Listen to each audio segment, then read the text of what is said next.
एक बात मैं आपको बताना चाहता हूं कि हमारे देश में एक नायिका है जिसको पद्म श्री से सम्मानित किया गया। मोदी सरकार के माध्यम से राष्ट्रपति ने, मैं नवंबर 2021 का जिक्र कर रहा हूं, और जैसे उसे पद्म श्री से नवाजा गया, उसने कहा 1947 में मिली हुई आजादी झूठी थी, भीख में मिली हुई आजादी थी, असली आजादी 2014 में मिली है। उस समय हमें लगा कि ये नायिका हमारे देश में पद्म श्री का पुरस्कार हासिल करने के बाद भाजपा के लिए मक्खन लगाने के लिए हमारे देश की आजादी की जंग में शहादत देने वाले शहीद आजम भगत सिंह, अशफाक उल्लाह खां और इन तमाम देश के क्रांतिकारियों का अपमान कर रही है। देश में देश की आजादी के लिए जेल यात्रा करने वाले गांधी से लेकर सुभाष चंद्र बोस से लेकर के और जवाहरलाल नेहरू, पंडित जवाहरलाल नेहरू, सरदार पटेल और तमाम ऐसी एक बड़ी कतार का अपमान कर रही है। चंद्रशेखर आजाद का अपमान कर रही है, हमारे देश की आजादी का अपमान कर रही है। 22 तारीख को दिल्ली विश्वविद्यालय में चुनाव थे। मैं आपके साथ बात तो कर रहा हूं मेरे प्यारे देशवासियों, पर मुझे बहुत बड़ा झटका लगा, बहुत बड़ा आघात लगा। मैंने ये जरूर मानता हूं, पर मानिक तौर पर कहता हूं, जब देश में इज्जतदार लोग, देश में बाबा साहिब के अध्यक्षता में बने संविधान का सम्मान करने वाले, माँ बहन बेटियों का सम्मान करने वाले, दलित आदिवासी महिला किसान मजदूरों का सम्मान करने वाले एक तरफ हो और दूसरी तरफ संघ परिवार जैसे नंगे हो जो कुछ भी कर सकते हो, जब नंगों का इज्जतदार वालों का झगड़ा होता है तो वहां यह नंगापन है। मैं भाजपा की तरफ से कहा जा रहा है कि भाजपा ने कारण बताओ नोटिस जारी कर दिया। मैं आपके माध्यम से कहना चाहता हूं, कोई कारण बताओ नोटिस की जरूरत तब पड़ती है जब मामले की जानकारी न हो। पहला कारण बड़ा साफ है कि रमेश बिधूड़ी आरएसएस का कार्यकर्ता है।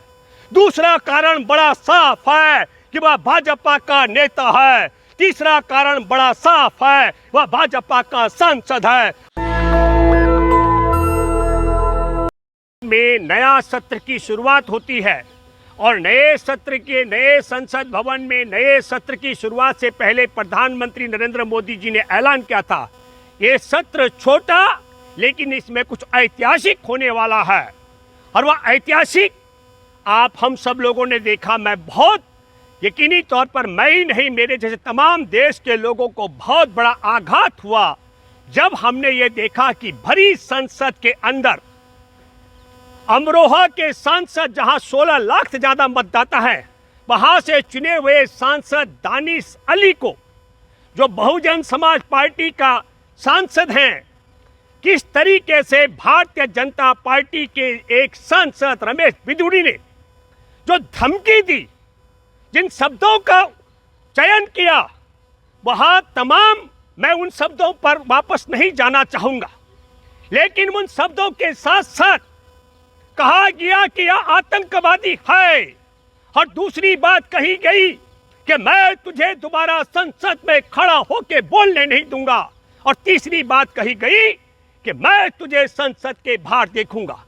मैं हैरान हो रहा हूं, दानिश अली की मॉब लिंचिंग की धमकियां आ रही हैं।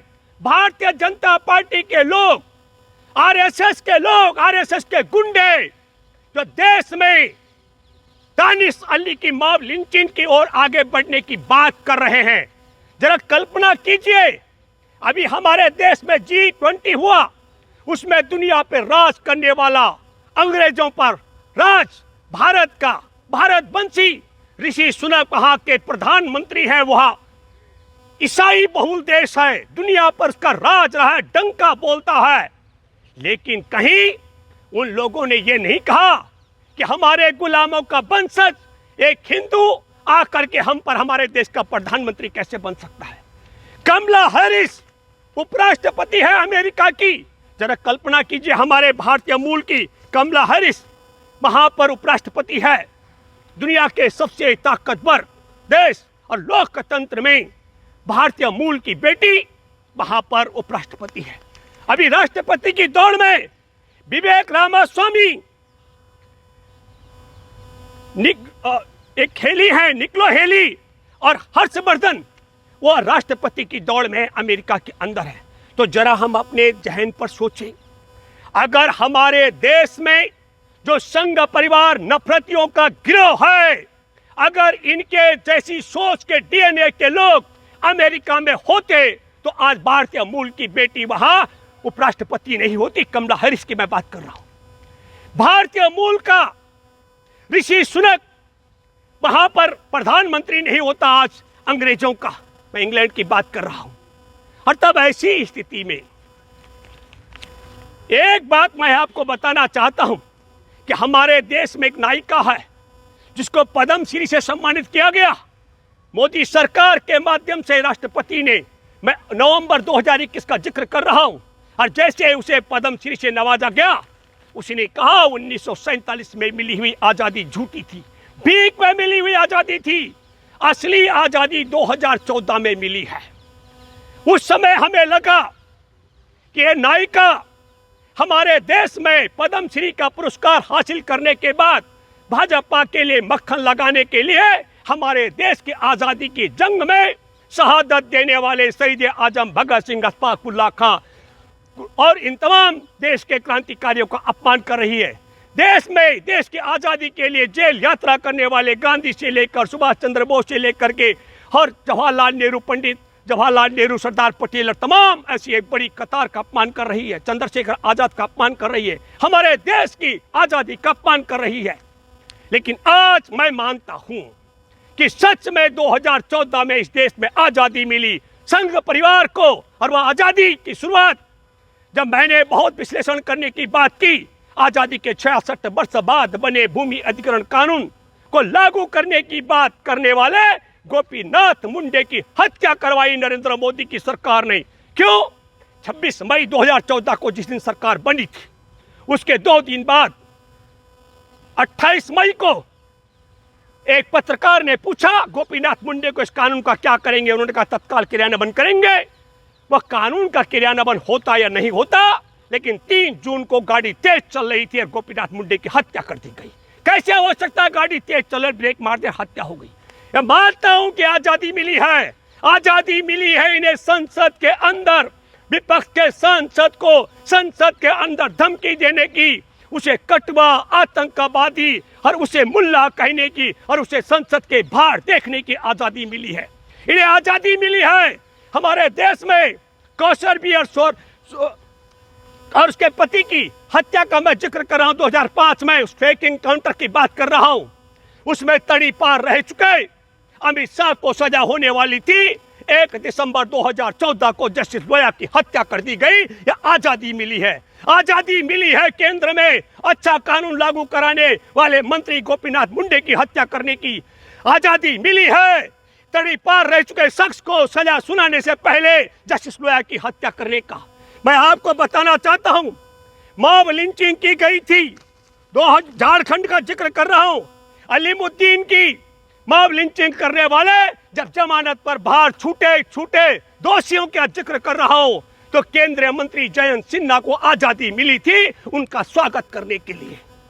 हमारे देश में आजादी मिली थी। मैं कठुआ का जिक्र कर रहा हूं। 8 साल की गुजरों की वह मासूम बेटी जिसका अपहरण करके जम्मू के कठुआ में मंदिर में रखा गया था, उसके साथ बारी बारी से बलात्कार किया गया। बलात्कारी न केवल बलात्कार, उसे भूखा प्यासा रखा गया। जिस समय उसकी हत्या करनी थी, एक पुलिस ऑफिसर ने कहा हत्या करने से पहले मुझे एक बार और बलात्कार करने दो। और ऐसे बलात्कारी अपहरणकर्ताओं के पक्ष में तिरंगा यात्रा लेकर के, तिरंगा झंडा लेकर भाजपा के मंत्री उतरे थे। 2 इन्हें आजादी मिली। बलात्कारी, अपहरणकर्ता और हत्यारों के पक्ष में तिरंगा यात्रा की रैली निकालने की आजादी इनको मिली है। इनको आजादी मिली। हमारे देश के अंदर बिल्किस बानो का जिक्र कर रहा हूं, जिसकी 3 साल की मासूम बेटी की हत्या कर दी गई थी। उसकी मां और परिवार की 2 और महिलाओं के साथ गैंगरेप करके हत्या कर दी गई थी। उसके परिवार के 14 सदस्यों की हत्या कर दी गई है। 14 उनके हत्यारे बलात्कारी दंगाइयों को 15 अगस्त 2022 को रिहा करने की आजादी मिली है। संघ परिवार को मैं मानता हूं कि कंगना रनौत ने ठीक कहा है, इस देश में आजादी मिली है एक विशेष गिरोह को। मैं जिक्र कर रहा हूं निर्भया 2 कांड की फरवरी 2012 का।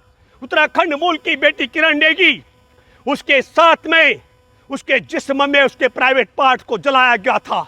उसके प्राइवेट पार्ट के अंदर कांच की बोतल तोड़ी गई थी, उसके पूरे शरीर में 28 से ज्यादा निशान थे, उसे बलात्कार करने वाले, बर्बर तरीके से मारने वाले। आपको बता दूं, मनमोहन सिंह की सरकार के कार्यकाल में फरवरी 2014 में उन्हें फांसी की सजा सुनाई गई थी और उन्हें 2022 के नवंबर में रिहा कर दिया गया, फांसी की बजाय बाइज्जत बरी कर दिया गया। ये आजादी मिली है संघ परिवार की सरकार को बलात्कारी, अपहरण करना, बर्बरता के साथ में बेटी का खत्म कर देना, ये आजादी मिली है।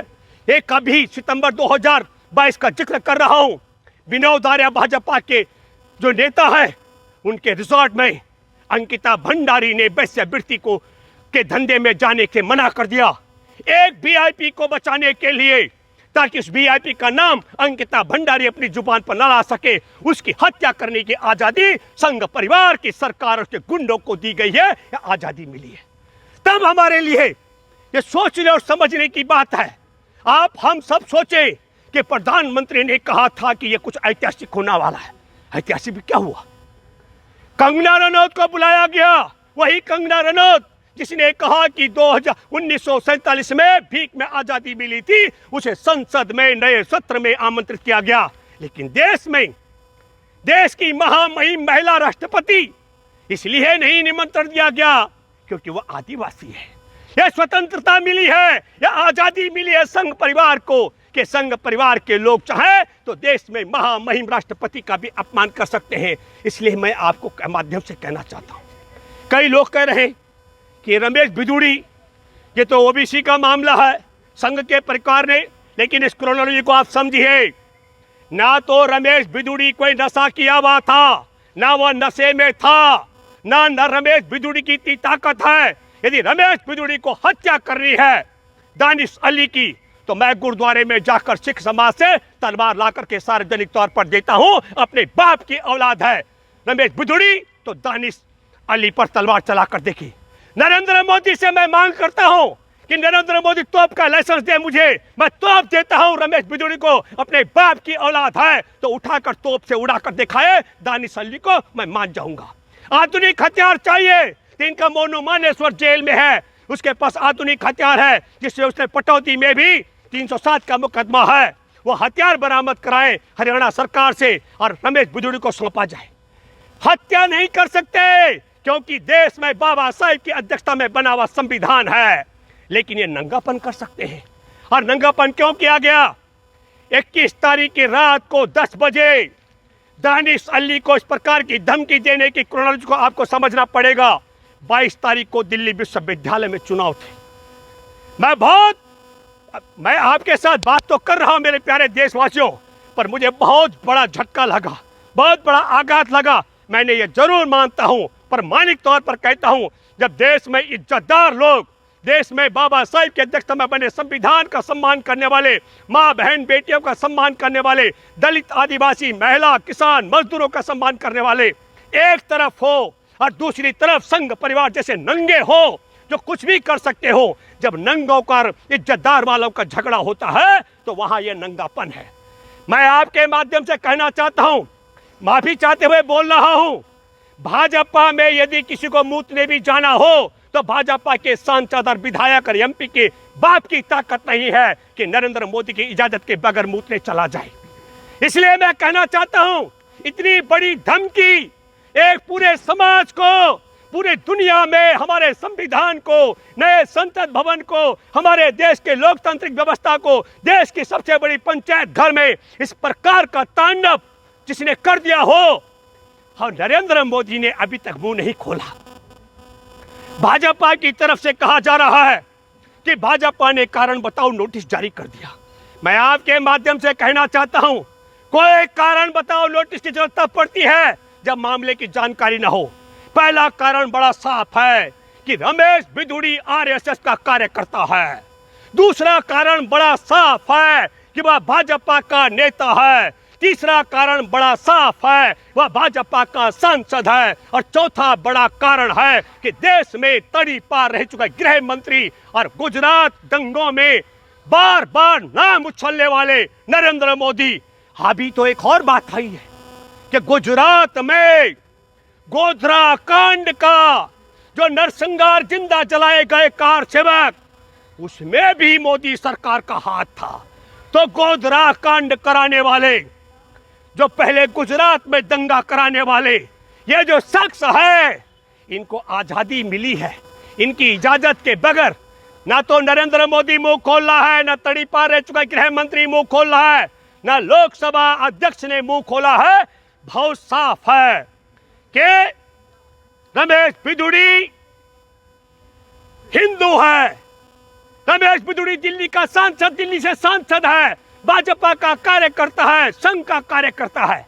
इन्हें तो आजादी मिली है चुनाव जीतने के लिए, पुलवामा में 40 जवानों की हत्या करवाने की इन्हें आजादी मिली है। सच में 14 के बाद हमारे देश के एक एक सरकारी संस्थान को निजी हाथों में बेचकर देश के आदिवासी और दलितों का आरक्षण को छीनने की आजादी इनको मिली है। इसलिए मेरे दोस्तों, ये देश एक ऐसे दौर में प्रवेश कर चुका है।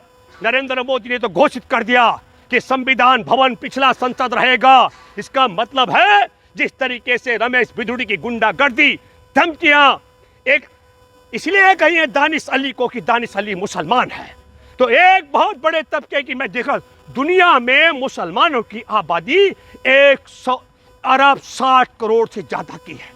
तो आप कल्पना कीजिए, मैं आबादी की बात इसलिए कर रहा हूं कि इतने बड़े समाज से नफरत करने वाले आरएसएस बीजेपी के मुट्ठी भर लोग हैं, मुट्ठी भर लोग।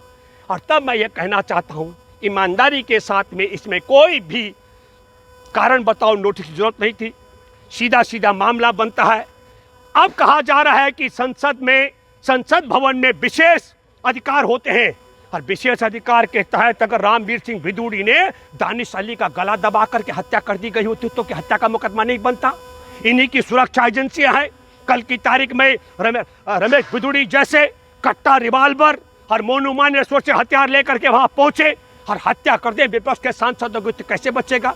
इसलिए मैं यह भी मानता हूं कि ईमानदारी की बात यह होनी चाहिए कि सर्वसम्मत प्रस्ताव पास होना चाहिए। विपक्ष के लोगों ने तो मांग की, भाजपा सत्ता पक्ष के लोग मांग करें और पुलिस में मुकदमा दर्ज होना चाहिए। क्यों? अगर दानिश अली आतंकवादी है तो यह मुकदमा चलना चाहिए चुनाव आयोग पर कि एक आतंकवादी हमारे देश का सांसद कैसे बन गया। और अगर वह बाइज्जत व्यक्ति है तो एक सांसद को आतंकवादी ठहराने वाले पर देशद्रोह का मुकदमा क्यों नहीं बनना चाहिए?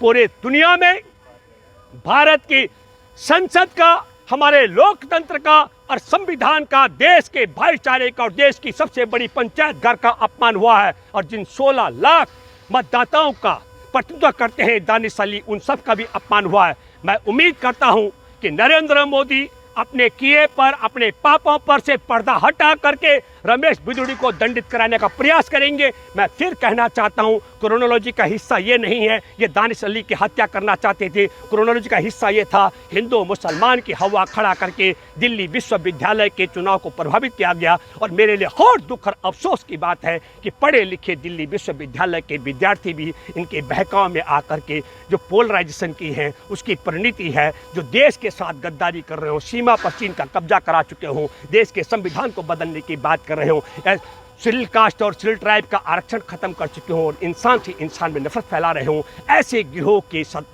छात्र संघ के विद्यार्थियों को भी वोट किया गया। ये बहुत दुख और अफसोस की बात है। और मैं उम्मीद करता हूं कि हमारे देश के अंदर एक नज़ीर कायम करें। इस समय ओम बिरला लोकसभा स्पीकर महामहिम राष्ट्रपति को हस्तक्षेप करना चाहिए, वैसे करेंगी भी कैसे? वो नए संसद भवन में न तो शिलान्यास के दिन, न उद्घाटन के अवसर पर, न पहले सत्र में। मुझे लगता है कि शायद नरेंद्र मोदी ने तय कर रखा है कि किसी भी कीमत में आदिवासी परिवार में जन्मी महिला राष्ट्रपति को नए संसद भवन के प्रांगण तक प्रवेश भी नहीं करने दिया जा रहा है। लेकिन फिर भी वह राष्ट्रपति भवन में रह करके स्वतः संज्ञान लेकर के रमेश बिधूड़ी की सदस्यता को खत्म कराकर जेल में भिजवाने की व्यवस्था करके हमारे देश में उदाहरण प्रस्तुत करें दुनिया के सामने कि दोबारा कोई सांसद ऐसी गुस्ताखी, ऐसा अपराध करने की हिम्मत भले ही रंगा बिल्ला ने क्यों न कहा हो तब भी न जुटा पाए। इस उम्मीद के साथ मैं अपनी वाणी को विराम देता हूं। और आप सब नेशनल दस्तक की आपसे गुजारिश है कि अगर इसको बचाना चाहते हैं तो नेशनल दस्तक को सब्सक्राइब करने के लिए रेड कलर के सब्सक्राइब बटन को दबाएं,